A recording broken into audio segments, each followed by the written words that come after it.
Ano ba masasabing makabayan ka? May iba sinasabi nila pag halimbawa nagkakaroon ng rally, sumama ka para mapatunayan mo na makabayan ka sa malaking kalokohan. Dahil ang mga rally na yan, ginawa lang yan ng mga partido. Yan yung mga agaw kapangyarihan dito sa atin sa Pilipinas. Ang ayaw nila sa presidente, magrarally sila para bulabugin ang gobyerno.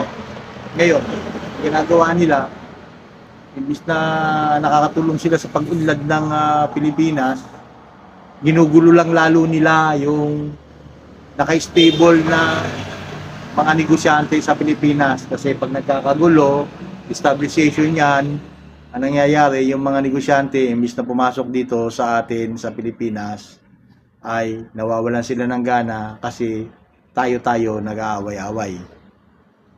Hindi nila naiisip yun. Napakadami sinasabi nila na may mga kurap daw sa gobyerno. Sila rin naman ang may gawa ng mga kurap na yun. Dahil nung nakaraang botohan, nagbenta sila ng mga boto nila. Ngayon, nung mga nakaupo na, siyempre doon nila babawiin yung kanilang mga nagastos. People's power pa daw sa malaking kalokohan.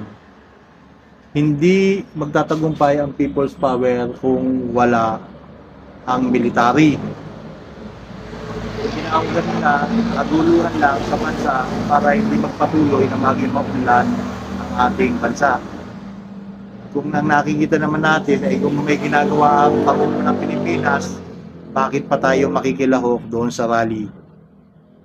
Huwag tayong maniwala doon sa mga sabi-sabi lang na yung mga korap na yung Pangulo yung sinasabi na namumuno na siya nakakaalam. Mag-imbestiga po muna tayo.